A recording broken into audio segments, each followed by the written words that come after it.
Hai gorgeous, welcome to my place. Terima kasih sudah mengklik video ini. Malam ini kita kembali menuju ke Amerika dan kasusnya baru saja terjadi di tahun 2021. Kasus kali ini cukup heboh karena salah satu korbannya merupakan seleb TikTok yang terkenal. Sementara korban lainnya seorang gadis cantik berbakat yang merupakan teman kencannya. Nggak pakai lama, watch. Riley Erica Goodrich dilahirkan pada tanggal 9 September 2002 di Amerika.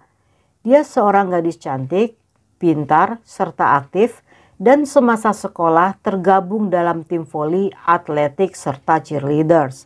Pada tahun 2020, setelah menamatkan SMA-nya di Corona High School, Riley kuliah di Grand Canyon University, Arizona, dengan jurusan pemasaran bisnis yang didapatkan melalui beasiswa. Di usia yang masih muda, Riley sudah memiliki bisnis bulu mata palsu bernama Last Berry. Selain bidang bisnis, dia juga tertarik dengan bidang criminal justice dan di saat libur, Riley sering bekerja dengan ayahnya David Goodrich yang memiliki private investigation company. Riley yang suka traveling sering membagikan foto liburannya di Instagram. Dia menyukai lautan dan hampir sebagian besar fotonya bertema pantai. Ayahnya menggambarkan Riley sebagai anak baik hati yang suka bersenang-senang, berjiwa bebas dan menyukai pesta. Dia gampang tersenyum dan memiliki tawa paling indah. Saat liburan musim panas 2021, Riley pun pulang untuk menghabiskan waktu bersama keluarganya. Pada satu waktu, ketika sedang berada di sebuah pesta, Riley berkenalan dengan seorang pemuda bernama Anthony Barajas. Dengan cepat, mereka menjadi akrab, menghabiskan waktu bersama-sama selama di pesta tersebut, dan berencana lain waktu akan pergi hangout berdua saja. Ketika Riley menceritakan tentang pertemuan dan rencana kencan pada ayahnya, David yang mendengar jika Anthony seorang influencer terkenal sedikit meragukan pemuda itu. Menurutnya, Anthony mungkin saja seperti pemuda lainnya yang kekanak-kanakan. Namun walaupun kurang setuju, David tidak melarang putrinya untuk bergaul dengan Anthony. Anthony Michael Barajas dilahirkan pada tahun 2001 di El Cerrito, California. Dia tinggal bersama ibunya yang seorang single mom bernama Katarina Soto Barajas. Anthony menamatkan SMA-nya di Santa Ana, California sebelum akhirnya kuliah di salah satu kampus ternama. Anthony digambarkan sebagai pemuda yang ceria dengan senyum yang manis. Dia memiliki hobi membaca, fotografi, surfing, memasak, dan seorang konten kreator TikTok dengan jumlah follower hampir 1 juta. Hal inilah yang akhirnya membuat Anthony menjadi salah satu influencer terkenal yang telah berkolaborasi dengan beberapa iklan komersial. Hingga pada tanggal 21 Juli 2021, di hari itu, Riley berencana akan pergi dengan Anthony.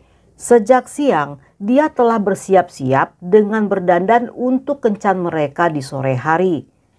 Ketika Anthony datang menjemputnya, dia membawa banyak oleh-oleh berupa souvenirs yang dibelinya saat liburan di Hawaii untuk anggota keluarga Riley.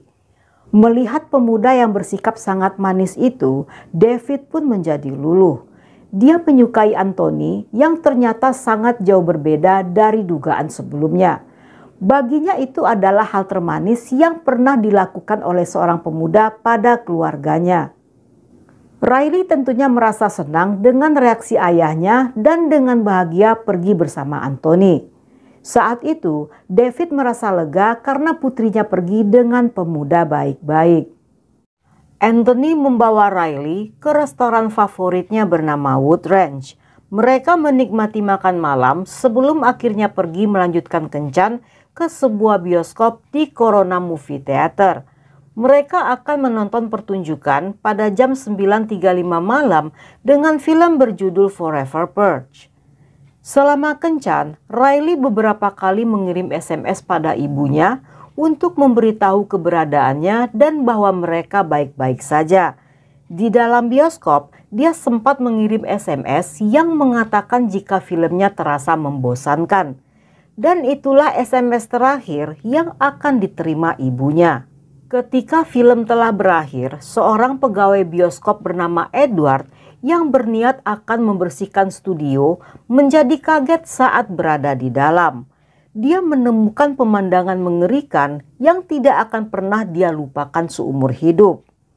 Dia menemukan Riley telah ditembak di bagian kepala dan Anthony ditembak pada bagian matanya. Riley dinyatakan tewas di tempat, sementara Anthony yang kritis berjuang mati-matian untuk tetap hidup. Dia dibawa ke rumah sakit dan diberikan alat pendukung kehidupan.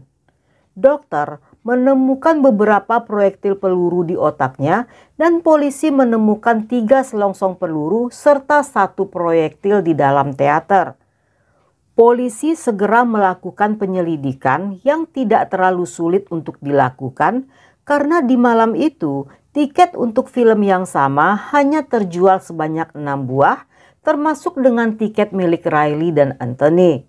Mereka dengan mudah melacak siapa pemilik 4 tiket lainnya yang salah satunya milik dari seorang pemuda bernama Joseph Jimenez, seorang pelajar berusia 20 tahun. Di malam itu, Joseph bersama ketiga temannya menonton film yang sama. Saat diinterogasi, teman-temannya mengatakan jika di malam itu, di tengah-tengah saat film berlangsung, Joseph pergi meninggalkan mereka dan kembali sambil membawa sebuah tas. Pada teman-temannya, dia mengatakan jika dia memiliki tali di dalam tasnya. Namun teman-temannya meyakini jika dalam tas tersebut ada sebuah senpi. Selama di sana, teman-temannya mendengar Joseph yang sibuk bergumam dan berbicara sendiri sehingga membuat mereka sangat tidak nyaman. Dan secara diam-diam mereka satu persatu pergi meninggalkan Joseph sendirian. Dengan alasan akan ke kamar mandi, mereka berhasil pergi dan tidak kembali lagi. Namun sayangnya mereka pergi tanpa memberitahu staf di sana atau menelpon polisi untuk memberitahu tentang kecurigaan mereka pada Joseph. Joseph yang telah ditinggalkan sendirian bangkit dari kursinya, pindah ke belakang kursi Anthony dan Riley. Dia melenyapkan keduanya yang masih belum menyadari jika ada bahaya di belakang mereka. Joseph melukai bagian belakang kepala Riley yang membuatnya tewas seketika. Anthony yang kaget berbalik ke belakang dan saat itulah Joseph melukai Anthony tepat di matanya.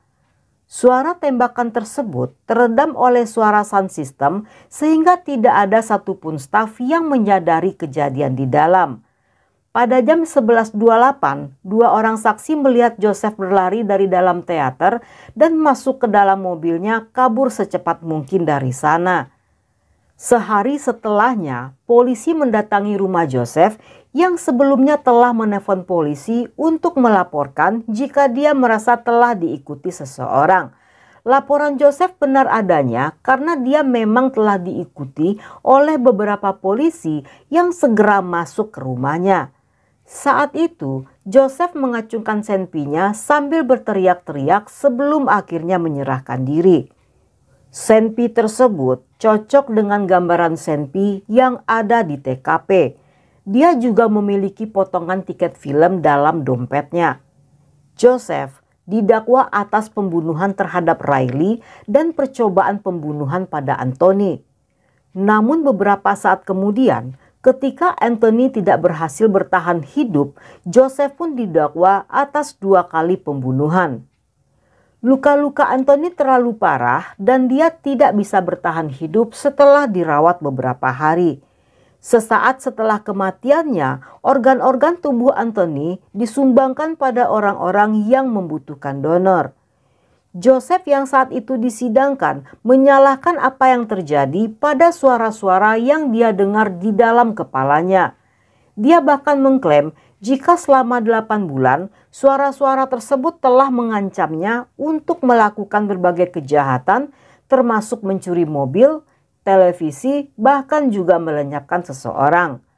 Menurutnya, di malam itu suara-suara tersebut mengancam akan melenyapkan keluarga dan teman-temannya jika dia tidak melenyapkan pasangan yang duduk di depannya. Joseph didiagnosa menderita schizofrenia sejak 8 bulan sebelum kejadian tersebut. Tetapi dia baru saja berhenti meminum obatnya yang membuat penyakitnya kambuh.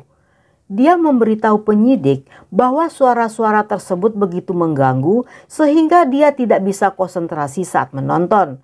Dan dia pun pergi ke mobilnya untuk mengambil tas berisi senpi, kemudian melenyapkan Anthony dan Riley. Serangan ini dianggap sebagai serangan tanpa alasan dan tidak memiliki motif yang jelas kenapa dia melakukannya. Dia bahkan tidak mengenal mereka berdua dan sama sekali tidak mengetahui jika korbannya adalah seorang influencer terkenal. Dalam satu kesempatan, Joseph meminta maaf dan menyatakan bela sungkawa pada keluarga korban, tetapi permintaan tersebut ditolak oleh keluarga Riley dan Anthony. Dalam kasus ini, banyak pihak menyayangkan sikap teman-teman Joseph yang pergi tanpa memberitahu pihak berwenang tentang keadaan temannya, walaupun mereka tahu Joseph akan sanggup untuk melakukan hal-hal berbahaya. Setelah kejadian tersebut, pihak bioskop akan melakukan pemeriksaan pada barang-barang bawaan yang dibawa oleh pengunjung. Mereka juga memasang alat detektor logam untuk mendeteksi benda-benda berbahaya yang mungkin saja dibawa masuk oleh pengunjung. Dalam persidangan, Joseph mengaku tidak bersalah dengan alasan kegilaan. Selama persidangan, dia sama sekali tidak bicara dan membiarkan pengacaranya yang berbicara untuknya. Sidang Joseph belum diputuskan vonisnya, dan dia akan kembali menjalani sidang lanjutan di tanggal 22 Oktober 2021 dengan agenda untuk mengajukan seorang psikiater yang akan memeriksa serta menentukan apakah Joseph benar-benar gila. Fakta yang paling menyedihkan bagi David ayah Riley adalah beberapa bulan sebelum Riley tewas pada tanggal 5 April 2021, Riley kehilangan nenek yang sangat dekat dengannya yang juga merupakan inspirasi terbesar dalam hidupnya. Dan di tanggal 30 April, dia pun kembali kehilangan kakeknya.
Dan sampai di sini dulu cerita kita kali ini. Semoga kalian suka dengan ceritanya. Jangan lupa subscribe, like, komen, dan share sebanyak-banyaknya ke media sosial kalian.